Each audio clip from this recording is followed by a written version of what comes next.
لكل الناس اللي بتلعب فانتزي نركز بالله عليكم.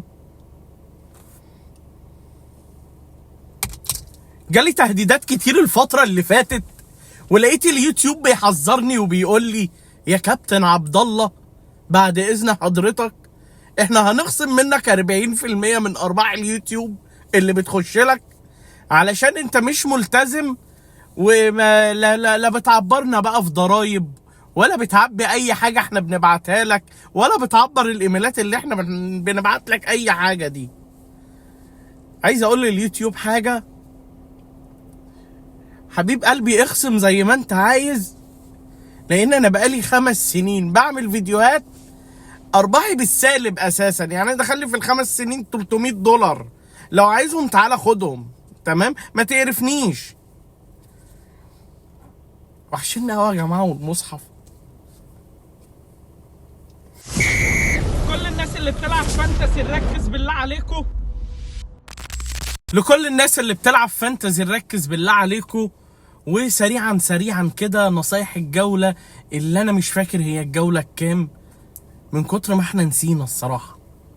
الجوله اللي فاتت وهي اللي خلتني ارجع اعمل فيديوهات، انا جايب 114 ونزلت بوست كده على الفيسبوك، قلت يا جماعه انا جايب 114 اذا انا جامد، اذا عبد الله طارق ده بقى في حته تانيه، الواد بقى حلو قوي، الواد بقى يفكر، فانا مش عايز ابخل على الناس باي معلومه من دي. وقمت منزل بوست كتبت كالاتي ان يا جماعه انا جايب 114، وده رقم انا عارف ان هو تقيل وانا عارف ان هو كبير،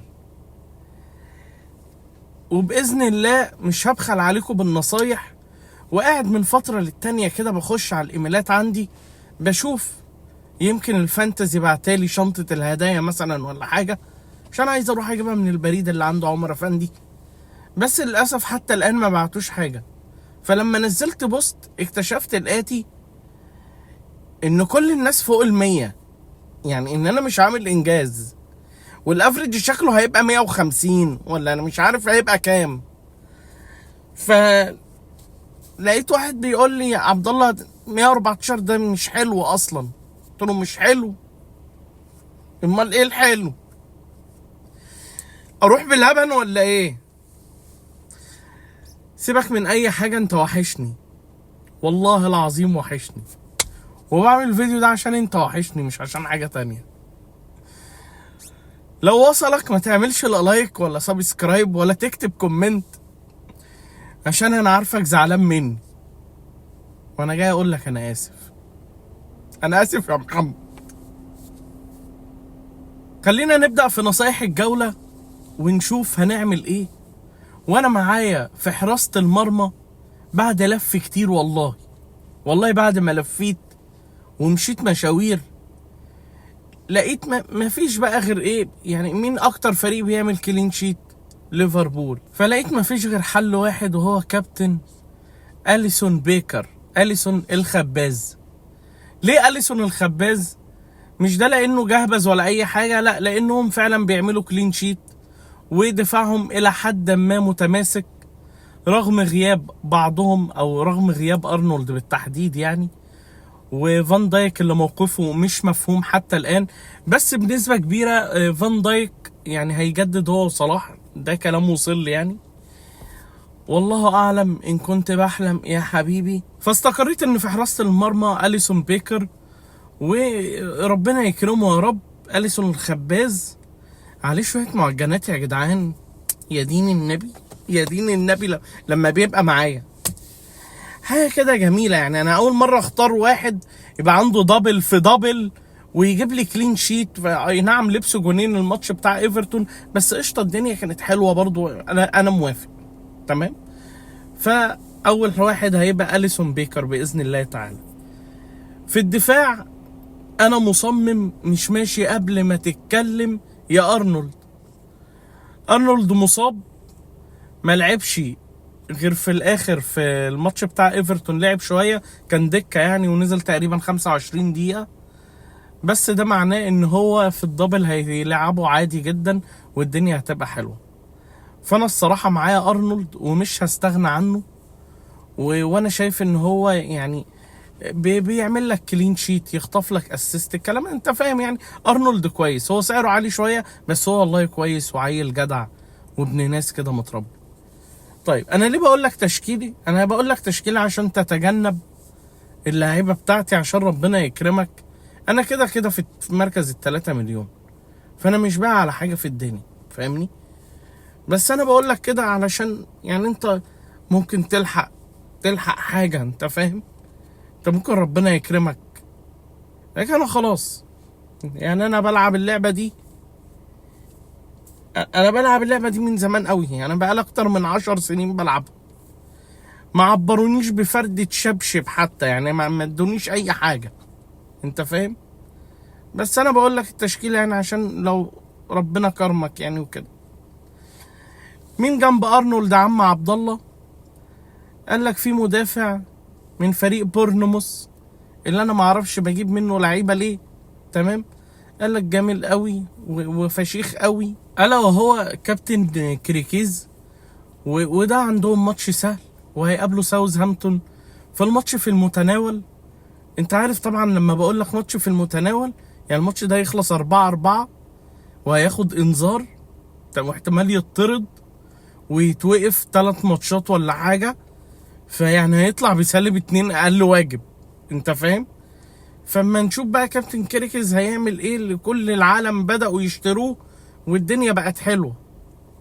فمعانا ارنولد وكيركز، وتالت واحد هو من فريق نوتنجهام فورست، هو كابتن ميلينكو. والله انا ما عارف برضه انا جايبه ليه. انا كنت جايبه زيادة عدد عشان لو مزنوق ولا حاجة بقى احطه، فالواد لقيته بيعمل كلين شيت وانا مش واخد بالي، فقلت له طب وليه؟ طيب عشان طيب العب يلا، وريني هتعمل ايه. هتقابله فولهام، ماتش سهل برضه، فالعب بقى ووريني هتعمل ايه، وباذن الله خير يعني ان شاء الله. انا بص، انا الجون بالدفاع بالصلاه على النبي كده، لو جابوا لي 3-4 والله العظيم حلو وانا ببقى راضي. وكل لاعب مثلا يجيب لي نقطه ولا حاجه، اللهم صل على النبي، اللهم زيد وبارك يعني، اللهم صل على النبي. ببقى انا مبسوط والله العظيم يعني، ببقى انا سعيد من جوايا، تمام؟ في خط النص وانا صارف بقى في خط النص، صارف ومضحي في الجوله دي. انا ليه بعمل نصايح الجوله دي؟ عشان تتجنب اللي بقول لك عليه من المره ال20 بقول لك، تمام؟ انا عامل تريبل كابتن الجوله دي، تمام؟ من الاخر. في خط النص طبعا كل الناس عندها كابتن بالمر. كابتن بالمر يعني انا مش فاهم مركزه ايه حتى الان، مش فاهم بيلعب ايه، بس هو يعني هو حلو في الشعر، بيحاول بقى ايه يحسسك بالبرودة ويقعد يعمل لك كده، ابوس رجلك انا سقعت. فوريني بقى هتعمل ايه، تمام؟ وريني امكانياتك الفذة. كلنا معانا بالمر. تاني واحد هو كابتن امبومو، يا حلوة يا بطة، نبي حرسك يا اختي يا قطة. عندهم 5 ماتشات الجايين كويسين جدا، يقدر يعمل حاجة، يقدر. كابتن امبومو الصراحة حلو جدا، وميزته ان هو بيغفلك يعني، تحطه دكة تلاقيه جاب لك 15 16 18 نقطة، تلعبه يغفلك برضه تلاقيه جاب لك نقطة او نقطتين او خد انذار، انت فاهم؟ اللي هو ما انتش فاهمه يعني، انا مش عارف هنفهمه امتى، الموسم قرب يخلص، ماشي؟ فتمام. يعود كابتن روجرز للتشكيل بتاعي، وطبعا انا مش جايبه عشان سواد عيون خالته، لا، انا جايبه عشان لو جاب جون ولا حاجه في الماتشين، جون واحد، تمام؟ يعني عندك فرصه اللي هو ماتشين. جايبه برضه عشان ابني راشفورد لو عمل له اسيستايه ولا حاجه. فروجرز انا ذكرياتي معاك أليمة يا ابني. ليه أليمة؟ انا كنت جايبك في الاول خالص، كان سعرك بيزيد وما كنتش بتعمل حاجه، بعد كده انفجرت، كنت انا بعتك بقى يعني. انا اول ما بعتك قمت انت ديب، فبداوا تقريبا يكتشفوا ان انت لاعب جامد لما انا بعتك، فانا رجعت اجيبك عشان الدبل. يعني اتمنى تجيب مثلا 4 نقط. انت يعني لو 4 نقط دي هتبقى حلوه قوي معايا. تمام. مش طالب منك اسيست في الماتشين، جون واحد يعني، اي حاجه بالله عليك يا اخي. طلعنا بقى من مأزق بقى ال3 مليون يا جماعه. نفسي ابقى في ال2 مليون بقى. جنبه كابتن محمد صلاح، وطبعا كل الناس برضو معاه صلاح، ومش هنتكلم عن صلاح كتير. افشخ لاعب في الكوره دلوقتي حاليا. يعني يا رب ياخد البالون دور، بجد يا رب ياخدها، والله اتمناها له يعني. وعنده برضو ماتشين يعتبروا الى حد ما كويسين، وولفرهامبتون واستون فيلا. فماتشين حلوين الصراحه. ومش دي الفكره بقى ان انا لما لقيت عنده ماتشين حلوين وهو متألق، قلت بقى طب ما واحده تريبل كابتن بقى. انت هتستنى ايه؟ ما تريبل كابتن. ما انت مش ما فيش بقى، ما فيهاش. ففعلت عليه التريبل كابتن، وانا بقول لك برضه اهو من دلوقتي انا مفعل على صلاح التريبل كابتن. تمام يابا. اما اخر واحد من خماسي خط النص هو كابتن كولفرت بتاع ساوثهامبتون. انا مش عارف حابب ساوثهامبتون ليه قوي كده، يعني جايب منهم 2 لعيبه. فما ماشي تمام، عن ماتش سهل اهو يعني ساوثهامبتون. فبالله عليك بقى تمام، يعني لو تعملوا كلين شيت وتجيب انت جون، عاوز ايه تاني؟ مش عاوز حاجه، مش هقاطع بلبن، مش عاوز حاجه بجد. فيا رجاله والنبي زقوا معايا شويه الدنيا، زقوا معايا الليله شويه. ده يا جماعه الخماسي بتاع خط النص. في الهجوم بلعب ب2، كان معايا كابتن مرموش. الصراحه صعب عليا لان جايبه من اول ماتش. الواد من لا شايف لا ميه ولا نور ولا كهرباء. الواد صعب على هضيع ابن بلدي. لا فوق بعته علشان يلحق يعمل حاجه في الموسم. الواد ممكن يرجع على وادي دجله تاني. فلا بقى، ما في الحاجات دي ما فيهاش هزار بقى. الحاجات دي ما فيهاش هزار. ده ابن بلدك فيه ايه؟ هو بيلعب في السيتي وباذن الله هيروح مانشستر يونايتد. مش عارف ليه الفكره دي في دماغي ان هو هيفشل في السيتي وبعد كده يروح مانشستر يونايتد. ليه؟ الله اعلم.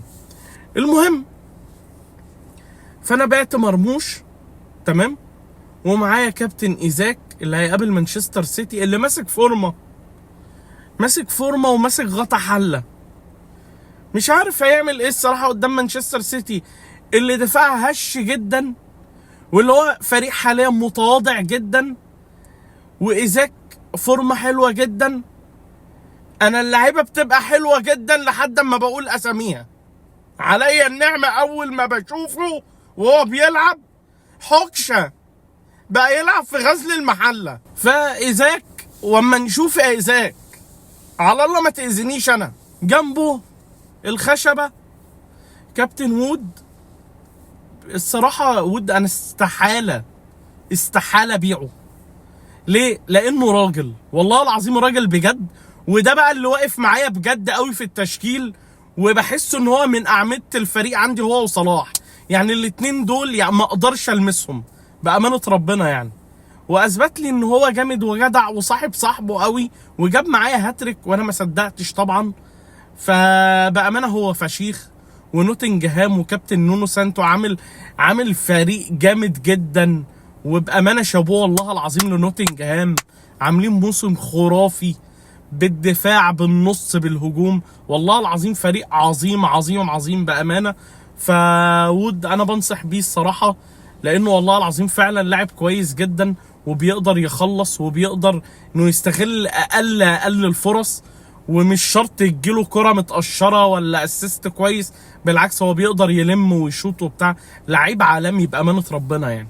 غير بقى ان معاه كل حاجة، بيقدر يشوط كل حاجة وضربات جزاء وبتاع، اي حاجة معاه تمام. فده تشكيلي انا مكابتن طبعا صلاح وعامله تريبل كابتن. تمام. ربنا يستر عليك يا ابن بلدي. وكده نكون وصلنا نهاية حلقتنا اليوم يا شباب. انا هرجع اعمل فيديوهات باذن الله. وانا اسف والله يا شباب، مش عارف اقول لكم ايه، بس اقسم بالله انا زهقت من ان انا اقول لكم اعذار، بس والله العظيم انا مطحون. بس مش هقدر اقول لك اكتر من كده، لان انا والله انا مكسوف يعني. لو ملاحظ انا طول الفيديو انا مش قادر ابص للكاميرا، لان انا حاسس اني مكسوف منكم والله العظيم. فانا اسف جدا. والموسم اصلا كنت مخطط له على حاجة تانية خالص، الموسم ضاع مني اساسا، فلعله خير. وانا حاجات يعني في الشغل وحاجات كده، الدنيا مش احسن حاجة، محتاج اركز في حياتي الشخصية شوية اكتر من الفيديوهات بأمانة ربنا. ولما حسيت الموضوع هيجي على حاجات عندي فوقفت شوية، وبدأنا نرجع واحدة واحدة. وهحاول ان انا انظم وقتي اكتر بإذن الله تعالى، وان شاء الله نكون موجودين. وايه رأيكم في كرة الفولي بول؟ شكرا لكم يا رجالة، ولو عجبكم المحتوى اللي بنقدمه شوف انت عايز تعمل ايه. سلام. كل الناس اللي بتلعب فانتسي ركز بالله عليكم،